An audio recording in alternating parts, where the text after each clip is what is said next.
Welcome back, everybody. Today, I'm going to share one of the little mindset shifts that I have been using lately to get the hard things done.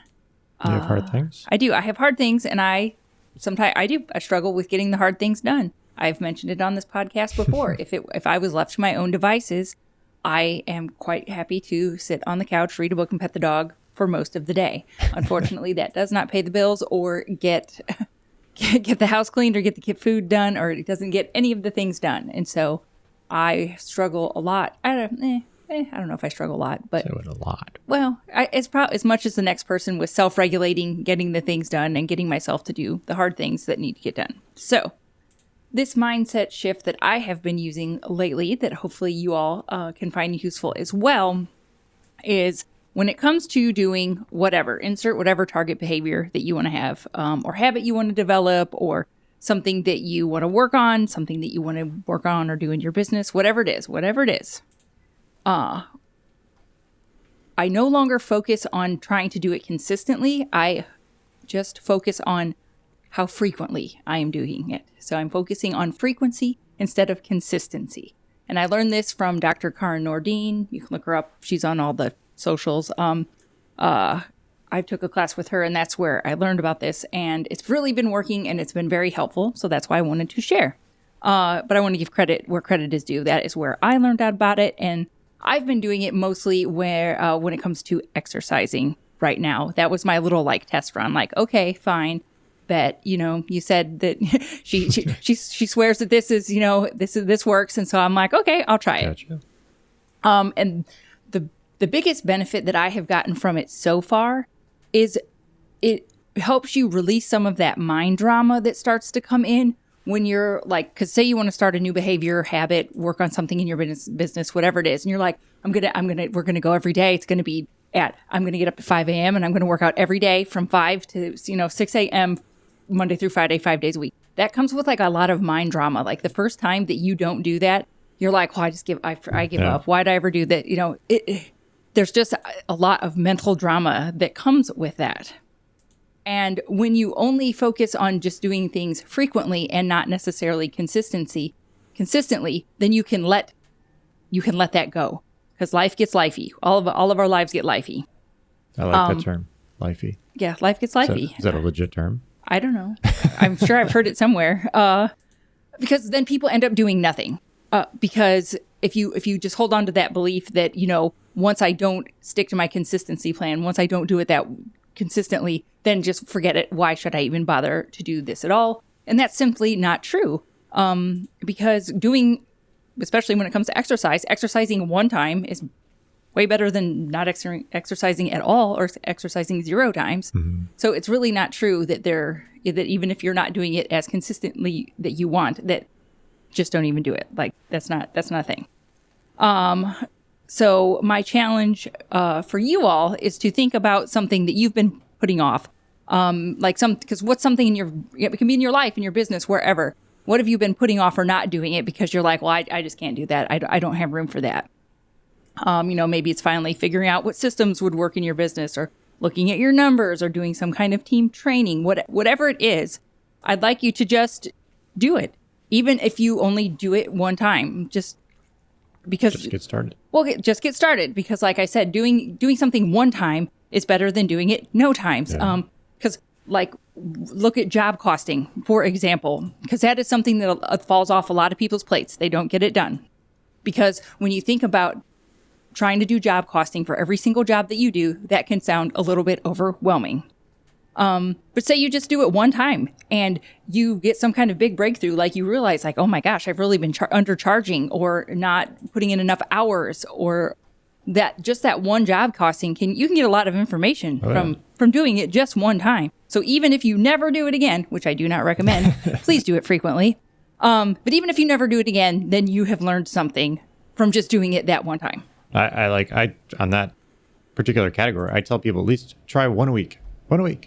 Yeah. Just get started. Well, and just to get started, because if you focus on, this is where consistency versus frequency comes in, then how can you just do it more frequently? You don't necessarily then be like, well, then I have to do it 2 days a week. It's well, maybe you do You know, because if you do one a week, you know, that's 4 a month. Well, maybe you do 5 a month. Like Yeah. just how can you do it more frequently?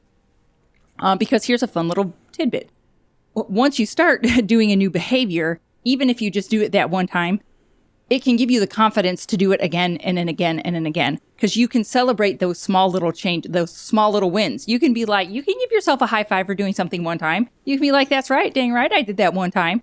Celebrate those little wins, and then when it comes time to do it again, you can kind of draw on that energy and that, like, you know what, I did it that one time. It really wasn't that bad. Okay, yeah, I'll do it. You can kind of just get the ball rolling by giving yourself permission to just do it that one time. It's like you said earlier, it's changing your mindset rather than beating yourself up about not doing something. Well, I did it this time. This is not so bad. I can do it again. So just Exactly. changing your mind. You're more likely to act out of a positive emotional state than a negative one. I don't ever like people to react or do things out of a real negative space. So, and I've been doing this for exercise because in June, I'm going to do a 20-mile hike down in southern Indiana with a group of friends of mine. We're from northern Indiana. It's flat as a pancake. I'm worried about the hills already. I'm sorry. Like those of all, all y'all who live where there's mountains, you're probably laughing, but Indiana, like where we live, there's no topography. The glaciers flatten it all. Flat It as goes a pancake. down like 10, 20 feet. That's about it. Yeah, it doesn't happen. So, but southern Indiana is quite hilly. And so I've got a 20-mile hike that I'm doing there in June.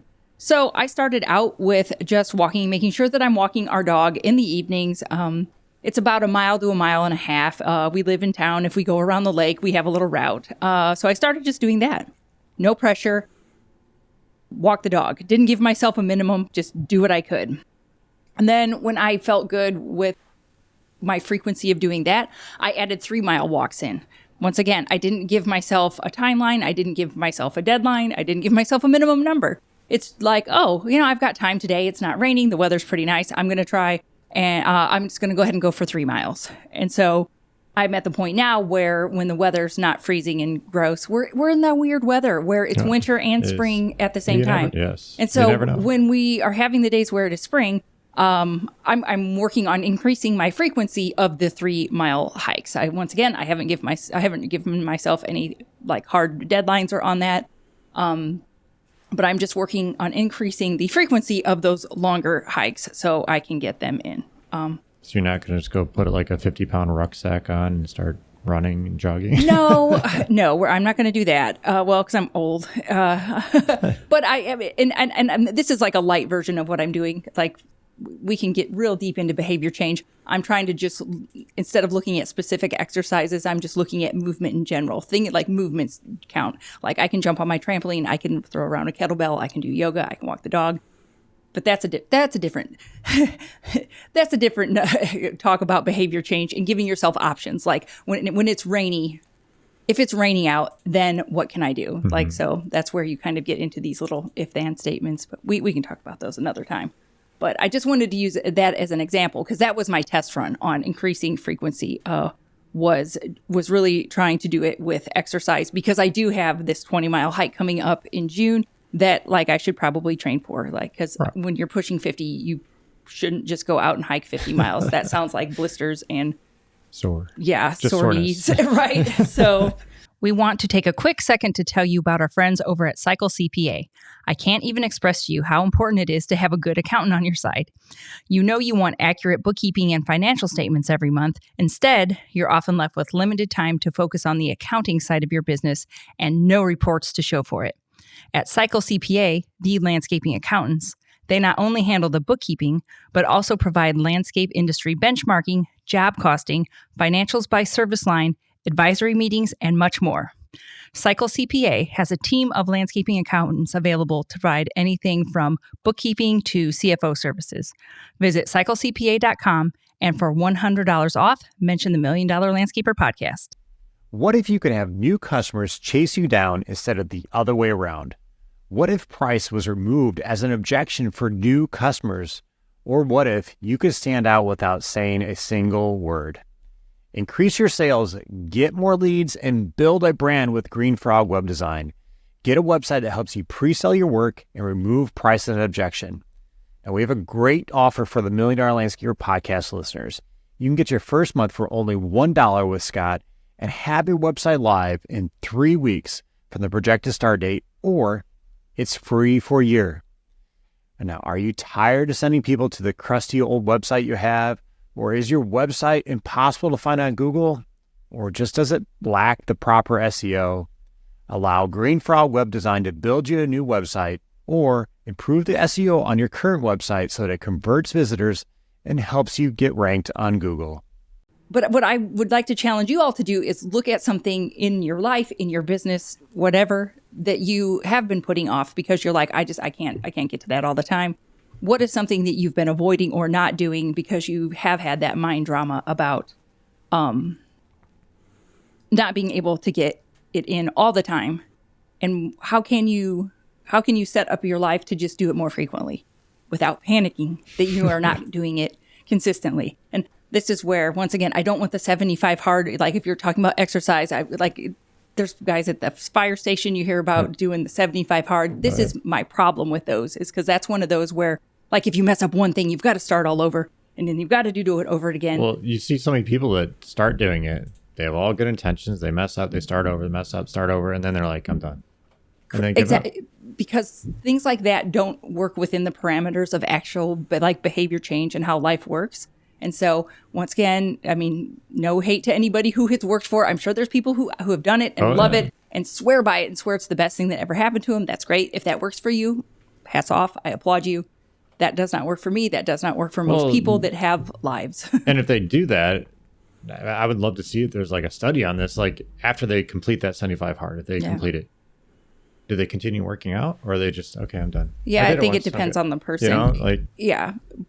But something that rigorous is very difficult to fit into your average person's schedule unless you have, most of us do not. I don't have a cook, a maid, or a housekeeper, or a driver, or a babysitter. If you do, I have not seen them around the house. Right. And so that's my only thing with that. It's a lot of times when people that do commit to those things, they do have other help and circumstances in their lives that makes it a little bit easier for them to get done. But most of the people that I know and that we work with do not have those external forms of support. Yeah. So I just encourage you, focus on frequency.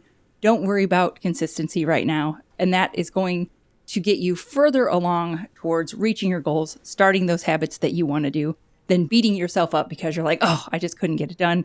I didn't do it more often enough. Because where I want to start implementing this in our business is with social media. We need to increase our frequency of doing, more video, more reels, more stuff like that. There's things that we wanted to do and we haven't done. But I was kind of crumpling under that pressure of, you hear that you've got to have this many posts per week and do this many lives. And like, if you listen to all the social media gurus, there's all this that you should do, and it can be a little crippling. And then you're like, well, just forget it. I'm just not going to do any of this because that sounds way too hard. So as far as business goes, that's where I would like to start incorporating this into our business, because now that I've done it a little bit with exercise, I can see that it works. Like I said, to me, the biggest benefit is that relief of the mind drama that comes with it. Does the frequency, more you do it, start creating that consistency over time? Does it turn into consistency? You can. That's that, but it's just all on what you focus. Because when you want to do something consistently, doing it, this is so many words, doing it frequently will help you, like I kind of mentioned before. If you celebrate those small wins and focus on that energy when it comes to doing it consistently, you can draw on that energy. If you look back and are like, oh, it felt so good to do that, I'm really proud of myself. Those are the things that you can use to work into more consistency. You can draw on those feelings, because positive feelings and stuff like that work way better to get you to actually implement behavior change. And just from me talking to people, I see this all the time in their business, as far as they know they need to do certain things. They know they should be training their employees, talking to their employees. They know they should be doing job costing. They should be doing all this and that.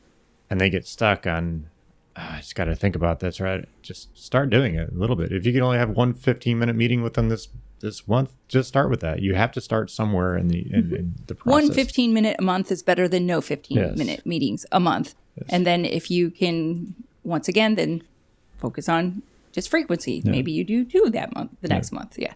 Yeah, So you have to start. What we say, do it dirty. Sometimes you just have to do it, and that'll get you started. that is very true. Well, and we talked about how we've had other episodes where we talk about how willpower is actually a really bad thing to rely on when it comes to implementing any of these behaviors, and sometimes you have to just do it. So, but this all kind of plays together. It's just, like I said, focusing on frequency instead of that consistency has really helped me break through some barriers. It's helped me not have the mind drama. It's helping me to just get things done and to get that ball rolling. So I'd love to hear from you all. Where's an area in your business that you can start experimenting with just doing things a little more frequently? Because remember, doing something once is, especially if it's a positive habit, is way better than doing it 0 times. Yeah. So give yourself some credit. Don't get hung up on the consistency. Instead, just really embrace that power of the frequency in your business, because you can transform your business one little step at a time. Yeah. You have to start somewhere. So start doing something. Just pick something. Just do it. Just pick something. Let us know. Let us know if this helps at all. If it helps, like I said, the biggest thing for me was getting rid of that mind drama of kicking myself. Well, like, oh, I set this goal that I was going to do it this many times and I didn't do it. We'll have to do a follow-up podcast on this to check in and see how it's working. Well, I'm doing the thing called Mammoth March. It's in June sometime. I can't remember. It's down in southern Indiana. So when it gets closer to the Mammoth March, if we remember, I can check back in to see if my if my frequency turned into a good amount of consistency and I was able to do a Mammoth March without a bunch of blisters and sore knees. And hopefully not drag you off the hill. You're not going, so you won't have to drag me up the hill. My sister will. So. All right, guys. Well, thanks for joining us today. Let us know what you need to work on in the comment section. We love hearing from you guys. We'd also appreciate you guys taking the time and leaving us a review on Apple, and let us know what you like about the podcast and anything else that you want to hear. Yeah, the more reviews we get, the better reviews we get. It just helps boost our rankings and puts it out there to people more. Yeah. So more great landscapers can hear all of our awesome talks on frequency and consistency. Things you never thought you'd hear about on a landscaping podcast. All right, guys. Well, thanks for joining us today. Have a great day.